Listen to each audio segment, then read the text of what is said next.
এটা বেহুলার বাসরঘর। এই বাসরঘরে লক্ষ্মীনন্দকে সাপ কেটেছিল।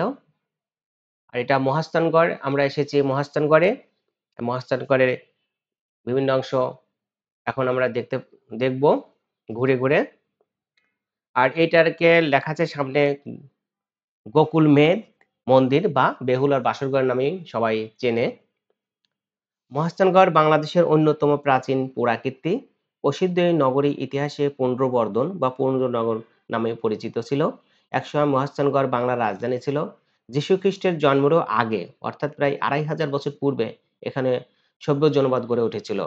প্রত্নতাত্ত্বিকভাবে তার প্রমাণ মিলেছে। ২০১৬ সালে এটিকে সার্কের সাংস্কৃতিক রাজধানী হিসেবে ঘোষণা করা হয়।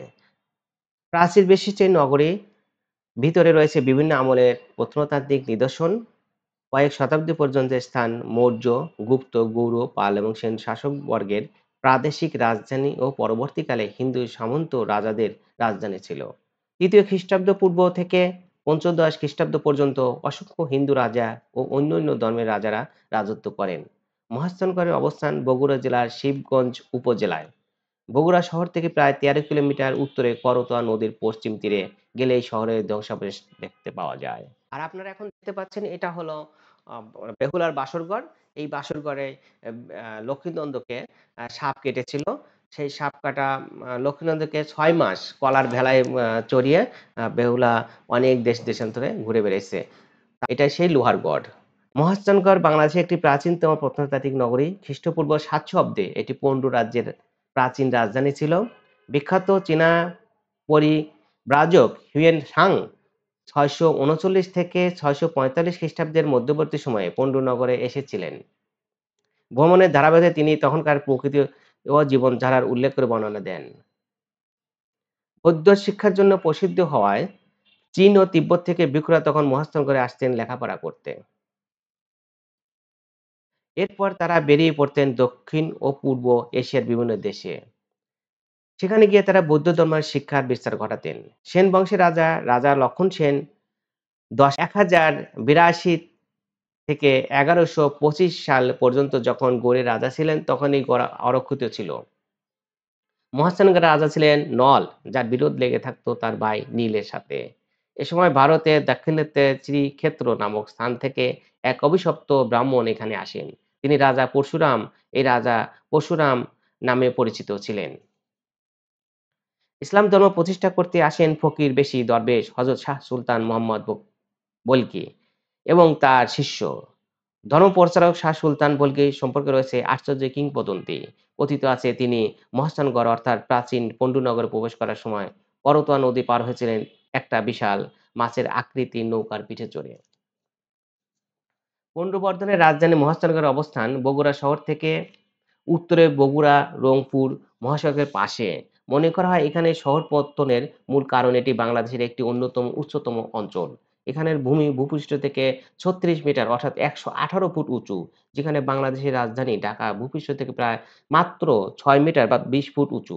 এছাড়া এই স্থানটি বেছে নেওয়ার আরেকটি কারণ হলো করতোয়া নদীর অবস্থান ও আকৃতি। নদীটি ১৩ শতকে বর্তমান গঙ্গা নদীর ৩ গুণ বেশি প্রশস্ত ছিল। মহাস্থানগড় বরেন্দ্র অঞ্চলের লাল মাটির অবস্থিত, যা পলিগঠিত অঞ্চল হতে কিছুটা উঁচু। ১৫ থেকে ২০ মিটার উপরের অঞ্চলগুলোকে বন্যামুক্ত ভূপ্রাকৃতিক অঞ্চল বলে ধারণা করা হয়। মহাস্থানগড় ধ্বংসাবশেষ চিহ্নিত উদ্ঘাটন করার ক্ষেত্রে একাধিক ব্যক্তির অবদান রয়েছে। ১৮০৮ খ্রিস্টাব্দে ফ্রান্সিস কুনান হ্যামিল্টন প্রথম মহাস্থানগড়ের অবস্থান চিহ্নিত করেন। ১৮৭৯ খ্রিস্টাব্দে ব্রিটিশ প্রত্নতাত্ত্বিক আলেকজান্ডার কানিংহাম প্রথম এই প্রাচীন ঐতিহাসিক নগরকে পুনর্বর্ধনের রাজধানী রূপে চিহ্নিত করেন। ১৯৩১ খ্রিস্টাব্দে প্রত্নতাত্ত্বিক খননের সন্ধান মেলে ব্রাহ্মলিপির। সেই লিপিতে পণ্ড্যনগরের প্রাদেশিক শাসন সম্রাট অশোক দুর্ভিক্ষ নিহত মানুষকে রাজভাণ্ডার থেকে খাদ্য, শস্য ও অর্থ সহায়তা প্রদানের নির্দেশ দেওয়ার তথ্য আছে। এসব তথ্যপত্র থেকে প্রসিদ্ধ এই নগরীর প্রাচীনতমের প্রমাণ মেলে। এখানে তীরের ফলাও পাওয়া যায়। মাহমুদ বলগি এর মাজার শরীফ এখানে আছে। মাজার শরীফ মহাস্থানমুদ বলগি এর মাজার শরীফ অবস্থিত। কথিত আছে মাছের পিঠে আরোহণ করে তিনি বরেন্দ্র ভূমিতে আসেন, তাই তাকে মাহিসওয়ার বলা হয়। কথিত আছে হযরত মীর বোরহান নামক একজন মুসলমান এখানে বাস করতেন। পুত্র মানত করে গরু কুরবানি দেওয়ার অপরাধে রাজা পরশুরাম তার বলির আদেশ দেন এবং তাকে সাহায্য করতে মাহেশ্বরের আগমন ঘটে। কালিদাস সাগর, গড়ের পশ্চিম অংশে রয়েছে ঐতিহাসিক কালিদাস সাগর এবং পদ্মাবতীর বাসভবন। শিলাদেবীর ঘাট, গড়ের পূর্ব পাশে রয়েছে করতোয়া নদীর এর তীরে শিলাদেবীর ঘাট। শিলাদেবী ছিলেন পরশুরামের বোন। এখানে প্রতি বছর হিন্দুদের স্নান হয় এবং একদিনের একটি মেলা বসে। জিউতকুণ্ড, এই ঘাটের পশ্চিমে জিউতকুণ্ড নামে একটি কূপ রয়েছে। কথিত আছে এই কূপের পানি পান করে পরশুরামের আহত সৈন্যরা সুস্থ হয়ে যেত। পরশুরাম এবং মুসলিম আহ, সুলতান মাহমুদ বলগির সাথে যুদ্ধ হতো। কিছু যুদ্ধের লোক অসুস্থ অবস্থায় অথবা মৃত অবস্থায় যদি এই জিউতকুণ্ডের মধ্যে আসতো তখন তারা এখানে পানি খেয়ে সুস্থ হয়ে যেত। এর পরিপ্রেক্ষিতে একসময় শাহ সুলতান বলকে তার একটি ধারণার মাধ্যমে বুঝতে পারে যে এখানে কিছু গরুর মাংস যদি এর মধ্যে কিছু ফেলা যায় তখন এটার যে কার্যকারিতা নষ্ট হবে। তখন সেই রকম কিছু মাংস কোনো পশু বা পাখির মাধ্যমে ফেলেছিল। ফেলার পর থেকে তখন এটার সেই কার্যকারিতা হারিয়ে ফেলে।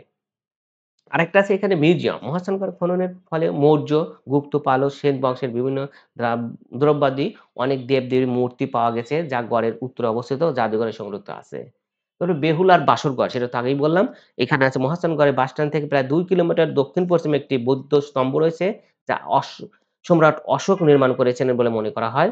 স্তম্ভের উচ্চতা প্রায় ৪৫ ফুট। স্তম্ভের পূর্বে রয়েছে ২৪ কোণ বিশিষ্ট চৌবাচ্চা সদৃশ একটি বাথরুম। এটি বেহুলার বাসরঘর নামে বেশি পরিচিত।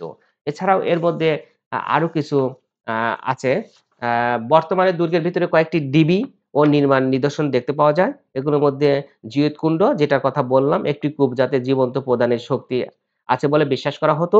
মানবকালীর ধাপ বা মানবকালীর পবিত্র স্থান, পরশুরামের বাসগৃহ বা রাজা পরশুরামের প্রাসাদ, বৈরি বৈরাগীর ভিটা বা সন্ন্যাসীদের আখড়া, খোদার পাথর ভিটা ঈশ্বরকে অর্পিত প্রস্তরখণ্ড, মুনির ঘোণ, এক একটি কল্ক প্রভৃতি উল্লেখযোগ্য। বিভিন্ন স্থানে কয়েকটি প্রবেশদ্বার রয়েছে যেমন কাটা দুয়ার উত্তরে, দোরাবশা তোরণ পূর্বে, বুড়ির ফটক দক্ষিণে, তাম্র দরজা পশ্চিমে। উত্তর-পূর্ব কোণে কয়েকটি ধাপ পরে সংযুক্ত রয়েছে যা জাহাজ পর্যন্ত গিয়েছে। জাহাজ কাটার কিছুটা সামনে করতোয়া নদীর তীরে গোবিন্দ ভিটা, গোবিন্দের মন্দির যাকে বলা হয় অবস্থিত। এর সামনে স্থানীয় জাদুঘর রয়েছে যেখানে উল্লেখযোগ্য কিছু নিদর্শন পরিদৃশ্য রয়েছে। এর পাশে একটি এ রেস্ট হাউসও রয়েছে। আজকে এই পর্যন্ত। আপনারা সবাই ভালো থাকুন। আল্লাহ হাফেজ।